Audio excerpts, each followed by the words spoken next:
I didn't want to be in pain. Because that's the thing with depression, and I don't think a lot of people talk about necessarily, is that it's painful. Internally, it's painful. At least for me.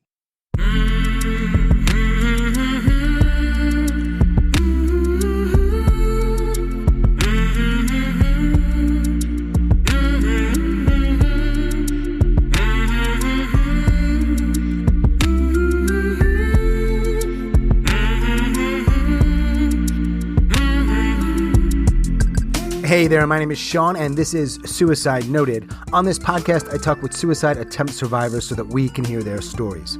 Every year around the world, millions of people try to take their own lives, and we almost never talk about it. We certainly don't talk about it enough. And when we do talk about it, many of us, including me, we're not very good at it. So one of my goals is to have more conversations, and hopefully better conversations, with attempt survivors, in large part to help more people in more places feel a little less shitty and a little less alone. And if you have been a part of this since summer of 2020, thank you. If you are a suicide attempt survivor and you'd like to talk, please reach out. Hello at suicidenoted.com, on Facebook or Twitter /X at Suicide Noted. Check the show notes to learn more about the Suicide Noted podcast, including our membership. Massive thanks to Helena. I hope I'm saying your name correctly. She just joined as a member. Thank you, Helena. As I said, I appreciate your support. If you're able and willing to give that kind of support, we could really use it. Finally, we are talking about suicide on this podcast. We do not hold back, so please take that into account before you listen or as you listen. But I do hope you listen, because there is so much to learn. Today I am talking with Stefan. Stefan lives in Colorado, and he is a suicide attempt survivor. Mr. Stefan, and you're in Colorado. Yes, sir. Denver. Nice city. It's all right. It's grown a lot because I'm from here, but it's pretty good. Okay. Claim to fame for Denver. Now, I follow sports, so I know about the Rockies and the Avalanche and the Nuggets. Broncos, of course. And we know that you're high up in altitude. I mean, generally pretty beautiful. Today is kind of gross. It's overcast and gray, but normally, like yesterday was 60 and sunny. Yeah, you guys have that really nice, sort of nice air, big sun feel vibe going. Absolutely. Which is a pretty sweet combination. What is your background, your ethnicity? Serbian. Like, my dad immigrated into the U.S. back in the 80s from Serbia. Oh, that's a more interesting story than mine. But we are ultimately just a couple of white dudes talking about suicide. Yeah, bald white dudes talking about suicide. Exactly. Always interesting for me to start. And I like starting in new places each time. But there are just certain things that matter more when we begin. And the natural one is, where did you buy that great jet? No, I'm just kidding. Why does Stefan in Colorado seek out something with the S word in it? Last year was a rough year, putting it mildly. And back in November, I attempted suicide. A full attempt, went for it. This was something you had never done before? I'd gotten close, but never to that point. That's November. You reached out, if I remember correctly, few weeks ago. Yeah. Not a few months ago. No. So I found the podcast after my attempt in December, and I started listening to a couple episodes, and I was like, oh, well, this sounds interesting. So I thought, I don't know, why not reach out? And I noticed a lot of the episodes you post are generally a lot of women. I know. And I figured, that's who's reaching out. And every once in a while there's a guy on, and I'm like, well, I fit into the category of what's going on, and I'm comfortable talking about it. So why not? Yeah, I'm glad you did. Yeah, me too. Do you think, when you say you're comfortable talking about it, you mean in something like this, or do you actually talk about it with other people in your life? I talk about it with other people in my life. It took me a while. After it happened, I didn't tell anybody for 6 weeks. And then I told my brother, and then my really, really close friends about what happened. Recently told my mom.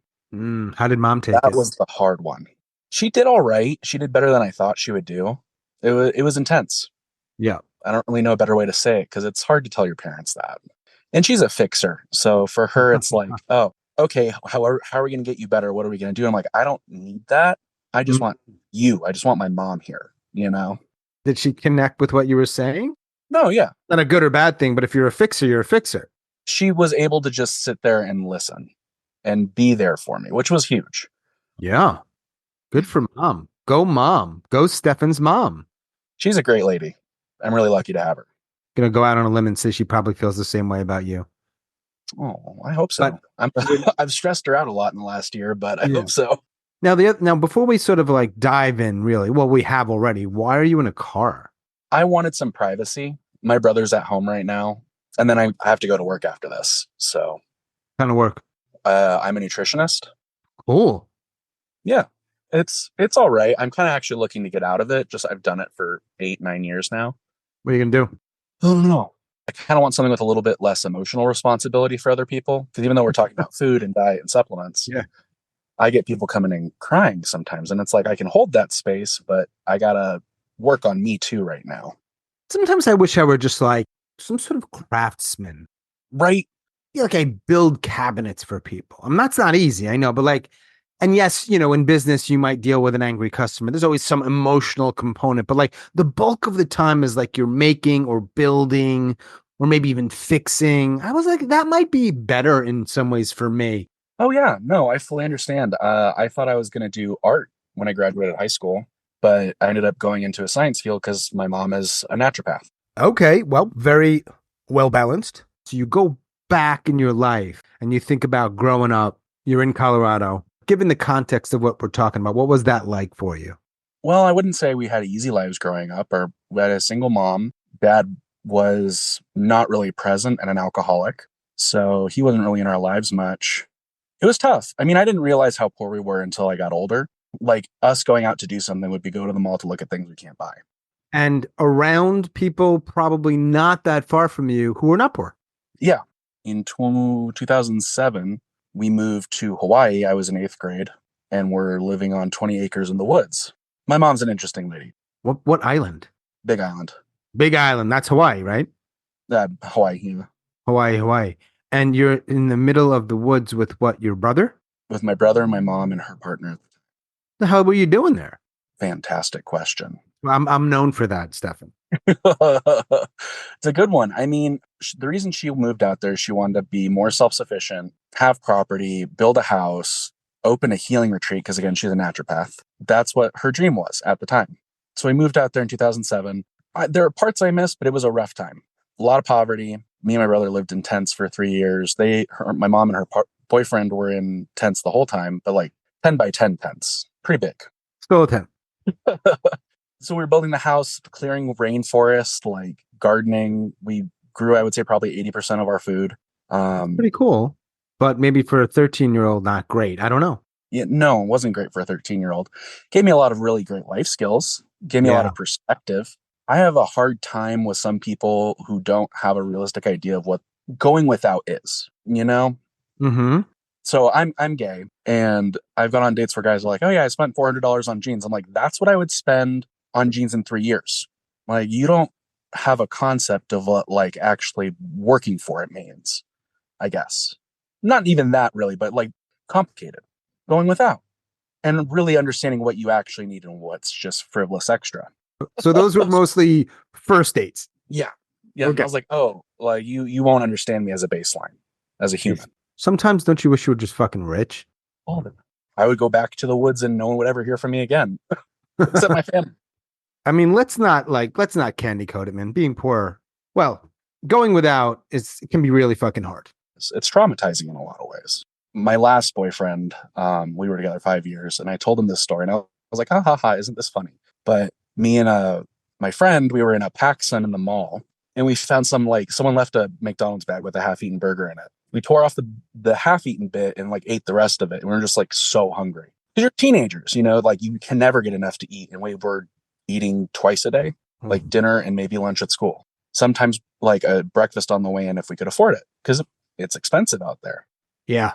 So I was like, haha, PacSun burger, isn't that funny? And my ex was like, you deserve more than that. Mm. And I like broke down because I never thought about it that way. Like you deserve more than a half-eaten hamburger. Yeah.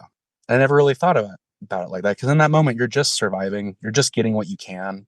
Do you go back to Colorado at some point? We moved back in 2012. Honestly, it was like the best thing that could happen for me and my brother. Were you done with high school at that point? Yes. So you finished in Hawaii. Mm-hmm. Are Yep. you out at that point? Yeah. My brother outed me because I was having a really hard time. My mom didn't know. He's also gay. It doesn't excuse it. And I'm actually kind of glad he did, but it was rough in the time because I didn't get to do it on my time schedule. Sure. And we're leading up to this, not only the recent suicide attempt, but you had also mentioned a near attempt, perhaps more than one in the past before that. Yeah. I mean, looking back, I was dealing with a lot of depression once puberty really started. Being poor and stuff, you don't think about it. So you're just like, I'm just going to get through and life's just shit. Life's shit. And I just have to get through it. So there were a couple times where I had like sat in my bed with like a knife and was like, I'm just going to cut my wrists and just be done with it. This was how old? 15, Hawaii. Hawaii. Sat in a bed in a tent? Sorry, I get very visual. No, you're good. So yeah, eventually we got beds. We were in tent cots for a while, but yeah, I had a bed at one point. That was a big upgrade. There's a lot of kids right now who sit in their beds or somewhere doing what you did that might hear this. So, where they're close, they're probably not going to do it, but it's a sharp thing and they're starting to, Yeah. And that's what you were doing. Yeah. Well, the only thing that really stopped me at that point was I didn't want to hurt my mom. Mm. And I didn't want to be in pain. Yeah. Because that's the thing with depression, and I don't think a lot of people talk about necessarily, is that it's painful sometimes. Internally, it's painful. At least for me, I should say. Yeah, a lot of people aren't going to understand that. Yeah, and I don't know a better way to describe it. However, most people who listen to this podcast probably will. Yeah. To some degree. So looking back, had you gone to a doctor, let's say like they were really good at what they were doing, they would have said, Stefan, you are clinically depressed. I think so. I think at that point, yeah. No meds, no docs. Nope. But I would like always be in the back of my head, like, well, bad enough day, you just kill yourself, You think about other ways to do it? Back then, no, because I didn't really have a lot of options. Not to be morbid, but I couldn't hang myself. I didn't really have anywhere to do that would hold up my body weight. I'm like 6 foot and 240. As I've gotten older, yes, I've thought of other methods. Car in the garage, just let myself suffocate, Yeah, the car one, it would be easy if you have a garage. Think so. And are we giving people ideas? I don't think so. They know them. They're out there. We're not talking about some super really weird, obscure new thing here. Sometimes I'm like, should I include this? I'm like, you know what? Yeah, it's fine. We're just talking about things. So you're a teenager. Let's say you're ideating. I think that's the right word. Yeah, for sure. As you get older, particularly when you move back to Colorado, and you said it was the best thing, does that wane for a while? Or go away? It does, because my situation has improved. It definitely went away for a while. I was able to kind of like pull myself together for a long time there. From like 2012 to 2014, it was fine. Wasn't really thinking about it. I was in school, working 2 jobs, trying to build my life. We finally had a decent amount of money because my mom started a practice and we were finally comfortable, really, like not worrying about things for the first time ever. So things were good. And then I moved out on my own in 2013 with a friend, and that fell apart. And then that winter of 2013 to 2014, I was sexually assaulted. And after that point, it was a very gradual downhill slide. At any point before or after that, get any outside support, professional or otherwise? Yes, but not right away. Much after, like 7 years later. So not that long ago. No, 2020 is when I started working on it. So what's going on between around winter 2013 to 2020 when you're essentially like, what we call it? Is it white knuckling it? Is that the expression? I would say that's what it was. I was working a lot, like 60, 70 hours a week. I had 2 full-time jobs and school at one point. That's superhuman. Yeah, and I really burnt. Well, I was running, keeping myself moving so that way I didn't have to deal with what happened. And it probably does work to some degree. For only so long. Yeah, for a little while. But in the moment, like you said, even back referring to Hawaii, it's survival, man, right? Isn't it? Yeah, I was just trying to survive in the only way I knew how, which was to work hard and get through it. So now when you look back, what wasn't working? Oh, I was shut down. I would go into my room after like work and just sit in the dark and stare at the wall for 6 hours until I fell asleep. This is probably like basically your 20s. Yeah, early 20s. 6 hours. Yeah. Drink, smoke, cut, nothing. Nothing. I got drunk one time before I turned 21. Oh, you're so boring, Stefan. I caught up eventually. Okay, that's coming soon here in the narrative. I got you. 6 hours is a long time to be doing just about anything. Staring at a dark, blank, whatever wall. Are you numb at that point? Or are you thinking like, what the fuck is going on? I couldn't even afford myself that. It was a just don't think, don't feel anything, just exist. Are you presenting to the world in a way where most, if not most people would be like, he's fine? Yeah. Oh, yeah. I can put on the mask and pretend I'm happy and pretend everything's good as I'm getting older, until a point. But then I could just do it all the time. No one really knew. I had This told a goes on. couple people about what happened, but I would never talk about it other than that. When you say what happened, you mean the assault? Yeah. And you do it for a while, man. This goes in this is, we're not talking about months. This is years. Years. I spent my early 20s just trying to keep myself alive. And it worked. It worked. I'm still here. I mean, yeah, that's one of the things I can always know for sure. When did things start to get less easy and you can't fake it or you can't deal in a way that you had been? When my relationship, so we were together for 5 years, and the last 2 years of it, I was really falling apart. I wasn't managing well. My depression was getting worse. On top of all that, I have hypogonadism, so I don't make enough testosterone, which makes depression even worse. What does that mean, hypergonadism? Hypogonadism, so you don't produce enough sex hormones. Hypo, okay. Hypo, yeah. Symptoms? No energy, always tired. My body would just hurt. I would cry sometimes 4 hours a day because your mood just gets so low you can't even maintain. And there's nothing to treat it? I have to do testosterone. Gotcha. But that wasn't something you knew about or treated. When did this start being treated? Oh, that's a good question. 2017. Okay, so there are years where you have the thing, unless it developed in 2017. It was definitely prior. I think it was because of the stress of the sexual assault, honestly. Right. So when we talk about white knuckling it, this is another part of it. Yeah. When does the relationship break up? 2021. When you referred earlier to the almost, was there almost just one other or more than one? I would say there were times I got close. Like I would be on a hike. Well, no, here's a better one. So my office building is on like the 8th floor. There was a time I was just standing on there. My brain's like, just throw yourself off. Just do it. And it took a lot of willpower to just walk back inside and not pay attention to that. I would consider that an almost. Yeah. Is there something else beyond willpower that prevented you, or is that the right or only way to describe it? I would say it's a combination of willpower and a feeling of responsibility to those we care about. I do want to know about the hike example as well now. Oh, yeah. Well, I live in Colorado, so there's really fantastic hikes. It's beautiful. But when you're up there and it's like a 300-foot drop, you're like, oh, well, I'm pretty sure I wouldn't survive that. Just a quick little jump and great view on the way out. Dangerous way to be living. Absolutely. Not really living, surviving.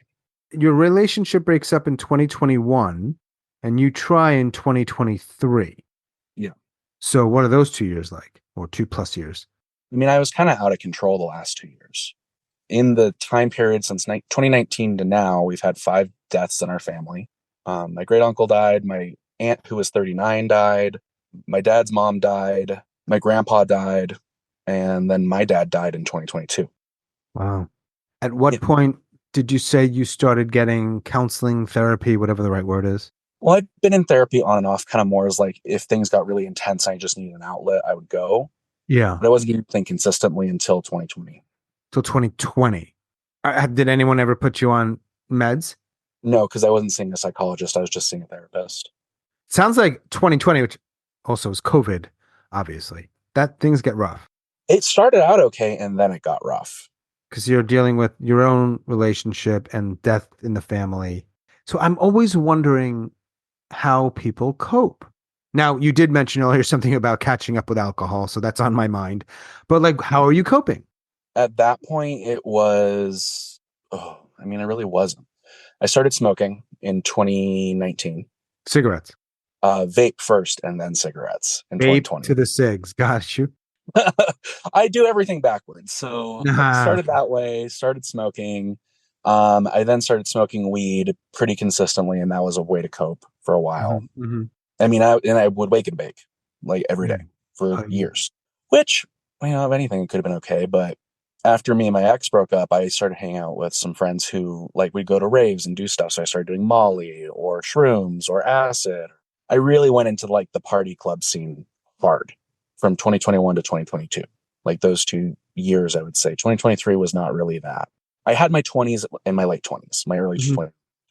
And it makes sense, right? Because it's fun. You feel good. You're with friends. There's music. It's like the perfect recipe. Exactly. And it was. I think I could have done it healthier, but I did have a good time for the most part. Alcohol's mixed in there too. Yeah. Mean having drinks would be like four on a night out. I've only really had a blackout one time. So not really a big drinker. I don't love it too much. And I can't really drink now because I'm on depression meds Well, when did you get them? after my attempt in November. Okay. So good segue. Yeah. You're doing the thing 2021, 22. Obviously, things have opened up after COVID. You're partying, you're hanging out. And then, so how do we get from there to November? So after me and my ex broke up, my brother and then my group of friends we moved in together to my house. And we're all living together. There was 5 of us in the house at one point, and it was a little stressful, but it was nice having everyone around. Like I had my social group back, and these were friends from high school. We all stayed really close. But over the last 2 years, they've all been moving away, going somewhere else. One of my friends her husband's Chinese. They moved back to China and had a baby. One friend that was having health issues, and the only hospital that could help him was out in Chicago, so he had to move. So then it was just me and my brother. We're close. We're very close siblings, but I was not handling that well. My dad's death was still really bothering me. And I have to say, like, with my dad, his whole thing, like, he was never really much in our life, and I didn't really expect to deal with the grief in the way I did, to have that much grief about it. I mean, he died in jail. He was arrested for child porn and was in jail and died in jail. It was a lot. It was just a lot. And I was in therapy at the time, like most of last year. Even at that point, I wasn't letting really anyone know how bad my depression was, even my therapist. I work in the health field. I know. I have a friend, one of my friends had attempted suicide in 2013, and she got committed, and like it freaked her out. It scarred her for life in some ways. Yeah, right. Something else we don't talk much about. Yeah, it is not a good system. So we're moving towards November. I had a period of insomnia in September. I ended up stopping smoking weed entirely. Like I didn't sleep for 4 nights and was starting to hallucinate. Yeah, and weed was making it all worse, so I stopped smoking weed in October, and I had a mental breakdown. What do you mean? I was just like almost manic, but it's not mania as in like life is good, I've got this. It's like I'm falling apart, I'm collapsing. Brother is aware. Oh yeah, and he was dealing with the brunt of it. How does he deal with that? He'll talk with me, but like if I get too worked up, he's like, I can't deal with you. You need to go manage yourself, which is fair. That's what he could do. I mean, he can communicate what he can and cannot do for me, and that's fine. Yeah. Okay, so October, one of our friends from high school, I mean, we all maintained our friendships for the last 10 years, 11 years. It was amazing. I'm very lucky in that instance. Like I found my group of people and we stuck it out. She was with us for 2-3 weeks. And then my great aunt was in and out of the hospital for 3 months. Oh, was it 3 months? It was 2 months. Started in October. She was having really complicated health issues, and I was helping take care of her. Like my mom was like the head person, but I would go to the hospital 4 or 5 times a week, go see her, help her, and watch her slowly decline. Then our friend left from her trip, and I had my concert rave group come in, and we went to a show at Red Rocks, and it was great. I had a good time. But then once everyone left, and I was just like looking at the reality of where things are at right now with my family, and I was like, I can't do this. This was the day after the concert, November 10th. So what happens that day? I had just started my second job, got in there, did my training shift day, got home, started having like a panic attack. Tried to talk to my brother about it, but he wasn't in a mood to really like help walk me through it. Because he was having a rough day, and I was just like, okay. So I went to my room and closed the door, took a knife up with me, cut my wrists, and went to bed. You sound pretty casual when you say it. That's how it felt in the moment. You really cut? Yeah, I have scars on my arms. Yeah. You hide them? Comes mostly. So you took a knife, you went upstairs with the intent to kill yourself. Yep. Why did you choose that way? I don't know. That's just, I don't know. Yeah. Did you somehow fall asleep? Yeah. I was like, okay. Well, I was ready for bed anyway. Yeah. So I was like, okay, I'll just cut my wrists. I'll go to sleep and I won't wake up. I woke up. I woke up in the morning. I had blood on my bed. I had scabbed over the night because apparently I have high clot factor. So that stopped me from bleeding out. I'm not chuckling at any of this, but it's just like... Oh, It's the irony isn't lost on me. My brain wants to die, but my body's like, you're not doing that. Yeah, like the absurdity and irony. Yeah. Yeah. So basically, whether high clot factor, and you probably just didn't do it, whatever the word is, hard enough, deep enough, right enough, something where you just Yeah. didn't bleed out enough to die. Okay. I think if you were bleeding out, you would have woken up, No, because your heart would slowly stop. and then you just wouldn't Not wake. getting enough oxygen. You wouldn't wake up. All right. So how does it feel to wake up wanting to have died? I was disappointed, to be honest. But also like, fuck, I gotta go back to work now. Yeah, Like, something I have more to like clean myself up and go to work. day-to-day stuff. Yep. Because what else are you gonna do? Got bills to pay. Still alive. Go to work. November.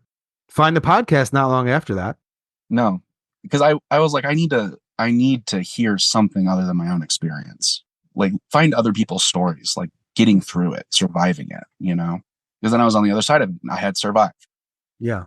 As time goes on from November to now, what other feelings are there? So in the moment you said disappointment, and I know words can be weird. I get it.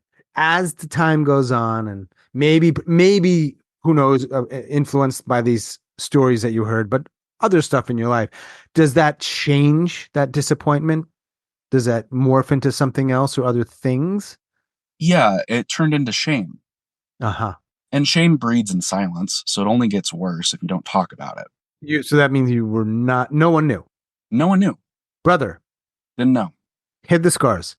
Hid the scars. Not that anyone's looking, but maybe if they saw them. Don't tell your therapist. I hadn't seen her in 3 months at that point, 4 months. So she wouldn't have been available. I had started seeing a psychologist, though, because having gone through the party phase, I figured out, I have ADHD, which explains a lot of certain behaviors I have, like just like the day-to-day struggle I have and like why certain things are hard for me. So I got a diagnosis for that and got an Adderall and my ADHD stuff got better.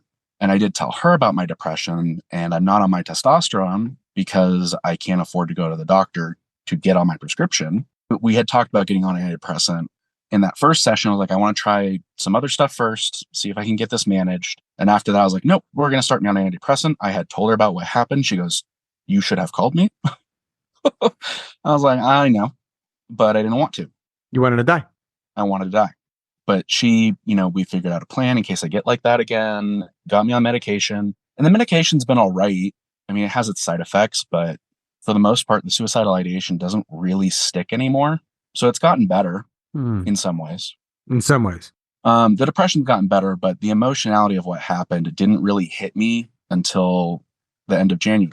Because I'm still helping take care of my great aunt. I'm working. I am talking with my friends and doing all this other stuff. I tried to tell my mom about it at one point, like after it happened, and she goes, I can't help you right now. Cause I was just like, hey mom, I don't think I'm doing well. And she's like, I need you to hold it together because I can't hold this whole family together. So I just lock it all down and just help get through.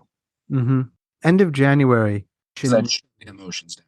Not to make it about this podcast for me, truly, but does that impact actually? Because that's about when you reached out, if I remember. Maybe it was a little later. Is that all related, or is that just coincidence? I think it was me wanting to reach out and talk about it with someone not in my family and someone not, emotionally invested in me being live. Yeah. And about that time, that's when I told my mom. It was a lot of grief almost and PTSD symptoms coming back up. Because my great aunt she's better now. So she's healthier. I don't have to worry about her as much. My mom is less worried about it. Things have gotten sorted out. So the stress isn't so bad. And now it's coming out. And I'm sure that doesn't just mean talking to me. I'm sure it's coming out in myriad ways. Oh, yeah. I mean, crying. I wasn't able to cry for 2 months, 3 months. So it's just it's all coming out all at once. And it's freaking my family out. They don't know what to do with that. And my instinct is to either smoke weed or drink. And I'm like, I can't do that. I can't just shut it out. I have to work on this head on. What does that look like? I mean, I get it, but what does that mean? I'm looking at doing outpatient therapy, intensive outpatient therapy in an addiction program because my dad's an alcoholic. It runs in my family. I have that kind of personality type. So might as well work on it before it becomes a true addiction where I'm going to work drunk, waking up, drinking, doing hard drugs, trying to be proactive about it. That's very cool. Thanks.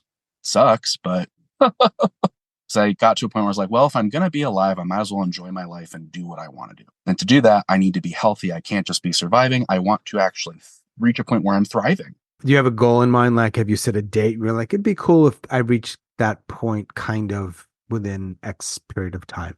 5 years. You're patient. Oh, yeah. It took me 7 years to work on sexual assault history. So, and it's not 5 years and then I'm going to be better. It's 5 years and then my plan is to move to Japan because the US is a goddamn shit show. I don't disagree, but why Japan and not Cambodia or Argentina? I've been studying Japanese since I was in middle school. I'm not as proficient as I would like to be, but I have a decent grasp on it. So if I get somewhere, I can definitely start picking it up more. So the same day my dad died, I found out I'm on the autism spectrum. Not diagnosed, but a very effective self-assessment. I can't have a diagnosis if I'm going to go to Japan. They won't let you become a citizen if you do. That's a whole other podcast. You can become a resident, a citizen? Residency is still limited on medical history and things like that. Wow. Pretty sure. They don't want you to be a burden on the society. Right. Okay. That is actually right. That seems to come up a lot with other stuff. Yes. A burden. Such a powerful word. A burden on society. Okay. So you know what city you might go to? I'm looking at the countryside. I don't really want to go to a big city like Yokohama would be cool. I mean, I'm looking all over the country. I'm thinking more southern because I want to be somewhere warm. And here's the other problem I have. I don't absorb dietary vitamin D. So winter is fucking brutal. I have no vitamin D. I have to get injections just to get it in my body. Wow. You got to get in the fucking sun. I got to get in the sun. I need consistent sun where I'm not losing it for half the year. And wear sunscreen. Because you're bald. But you're bald by choice. That's different than me. No. It's not fully bald, but it's definitely going. You can see the top of my head when I have my hair out. What kind of car do you drive? A Subaru. Of course it's a Subaru. Japanese, right? That too. She's at 160,000 miles. Paid off. You know that I lived in Japan for a little bit, right? I heard that on a recent episode, and I was like, that's so cool. I mean, I didn't learn much of the language because I'm a jackass, but I was there for a little bit teaching English. I was mostly technically I was in Yokohama, though I wasn't in the city. I was really between Yokohama and Tokyo and Kawasaki. Okay. The train system is so good there. I mean, it was like 20 minutes to Tokyo flying in. Right. I'm like, the public transit is so good. It doesn't really matter where you live. Even if I need a car to just get to the train station, that's not bad. But most of the time you can just walk there. Anata no namae wa nan desu ka? Boku wa Stefan desu. Okay, I was just putting him on the spot, y'all. I asked him what his name was, by the way. Do you know what the word for suicide is in Japanese? I don't. What's funny is when I'm learning Japanese, I'm a much cheerier person. And I've heard that when you learn another language, you have a different personality for that language. Right. That's fascinating. More poetic. I love Japanese as a language. Japan's kind of a unique in its way, as at least historically, as far as I know, with its way of looking at suicide. There are circles there that honor it in a way that I've rarely seen. It's a very different perspective than in the West. I don't know, it might be like an old concept there. It's not kind of maybe falling out of favor, but it's culturally important, even if they don't like to talk about it all the time. Like it's had a different cultural weight than it does in Europe or America. I mean, you could have taken the knife and not done it on your wrist. You could have gone old school Japanese style and gone right in the gut, but you would have needed a bigger knife. And that would be pretty painful. I can't imagine how fucking painful that would be. I wouldn't really want to disembowel myself, you know? How many people did you tell, if any, that you are talking with me today? 3. My psychologist, my brother, and my mom. Encouraging? Yeah. They're supportive. They think really whatever I need to feel good about where I'm at, do it. You're dressed up. Is that because you're going to work? You wanted to impress? Because nobody's going to see this, Stefan. No, I'm going to work after this. You never went to a hospital? No. But you're considering outpatient? Correct. I've had a couple interviews with different places. Because I'm not actively suicidal or going to hurt someone else, I don't qualify for inpatient technically. The one place I did go to like have an in-person assessment, it's a lock-in facility. I don't really want that. The place I would like to go is inpatient. It's a month long, but it's $24,000. So I'm actually working to get insurance right now so I can at least do the outpatient. Ironic in a way, because we were talking earlier about going without. Yeah. How many people know that you tried in November? People? 8 people. So you trust 8 people enough to tell them? Yeah. Anybody say anything that was less than ideal, so to speak? Not great? No. I'm pretty lucky. All my friends were very supportive. If anything, they're upset I didn't talk to them sooner. Good friends. I have good friends. I have the best friends. I love them. They're great. That's a struggle in itself just to find those kinds of people. For sure. Well, that said, do you wish ever maybe it's as we're talking. I have a sense of what the answer is, but I'm often wrong, that that day November turned out differently. I knew you would ask. And Damn, I can't trick anybody anymore. There's too many damn episodes out. even if you're in therapy, they're going to ask you. I Yeah. feel like a good therapist would. They would ask you if are you thinking about it? Or they would Yeah, ask, do you wish it had turned out differently? I don't know. Some days, yes, when it's really hard to deal with the emotional side of things. But right now, no. I don't wish it had turned out differently. Okay. When you say there's a 5-year plan and then you're going to Japan, that tells me what I hear is I'm not going to try again. Yeah, I don't have an urge to. Not right now. I get it. Shit changes. I don't have any urge or desire to really try currently. A lot of that I think is the medication is helping, but coming that close to it and then working my way out of it has given me some insights about myself. More to come probably too. Yeah, definitely. What helps, if anything, when you're really feeling shitty? Honestly, being around people, because it gets me out of my head. Music, like live music, helps me so much. I went and saw a concert. I started dating a guy in December, kind of gently. And he knows what happened. I was very upfront with him, and he's like extremely supportive. I'm like, right now I'm a kind of a mess, so I can't give you like as much of me as I would like, but I want to get to a better place. But we went to a concert together, and it was honestly amazing. What kind of music? It was, so the artist was Queen Herbie. Like I like all kinds of different music, but I love live like EDM because I like to dance. Makes sense. Yeah. Big bald dude dancing. What's better than that? Oh yeah. I Come mean, on. and like making out with a dude on the dance floor is fucking great. Yeah, you've heard some of the recent podcasts, I imagine. Yeah. So you know about the pink and purple pill. So that is for our listeners, because sometimes they're like first timers. Give Stefan a pill. He gently goes to sleep. He doesn't wake up, and nobody knows it's a suicide. They just think he died. Would you take it, save it, or just throw it out? Right now, save it. I'm putting it in a little satchel in a box somewhere in case I need it. Could be in Japan. Could be in the state. You might go else. We don't know. Who knows? You might live to like 104 years old. I don't know.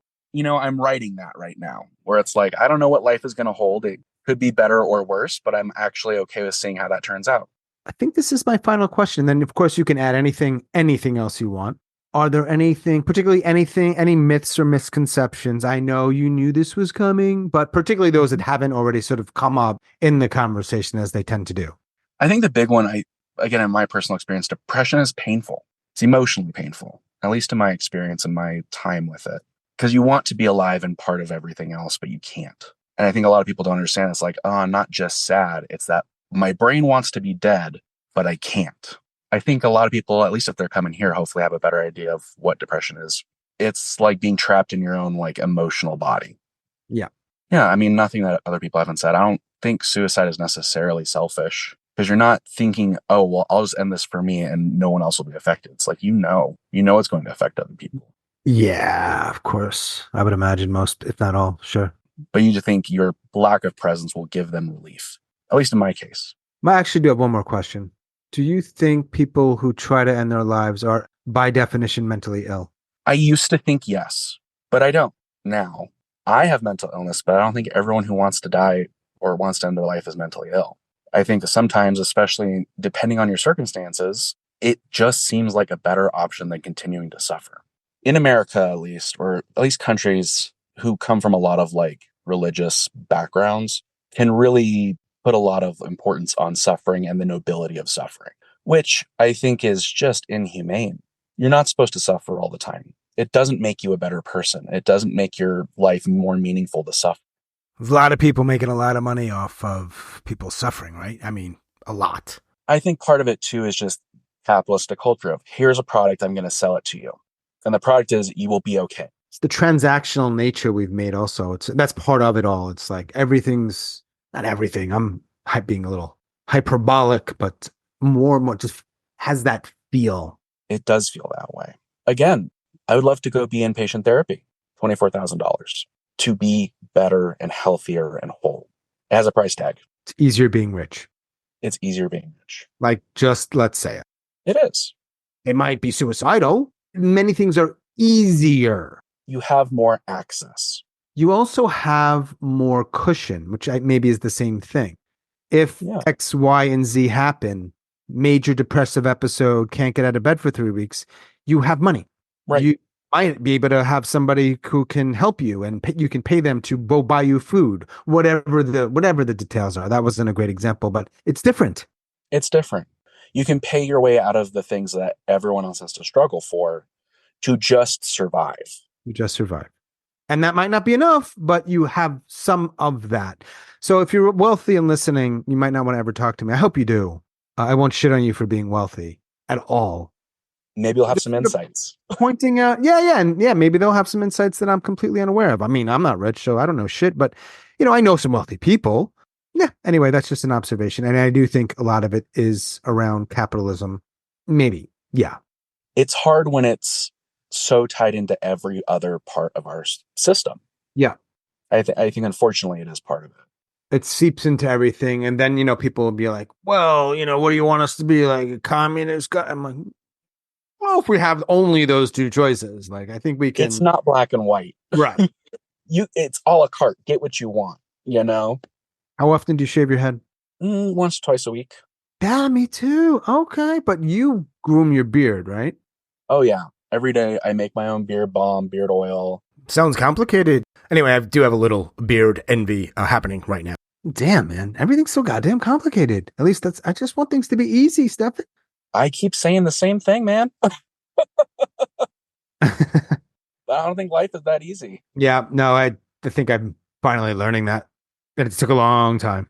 What else, my friend, would you like to share? I don't really know. We've talked about a lot. We have. I think for people who are going through this shit, like, reach out to the people who care about you. They're not just saying it to be nice. In some ways, the only thing we got in this life is each other and our human connection. Yeah. Really, people need to foster it. Profound wisdom live from Denver within a Subaru. Wool coat, green shirt, bald man, big beard, heading to work soon. Thanks, man. I really know. I sincerely appreciate you listening and then reaching out, and we're talking, and I have no doubt it helps people, which is just, that's what it's for. And that's why I wanted to do it. And thanks for hosting. I mean, like, I was nervous going in, but like, you're really approachable and very friendly. Oh, man, you should see me when I'm not doing it. This is like a great performance, but it's real. We have different masks, different versions. Nah, I'm okay. Thank you. I do try.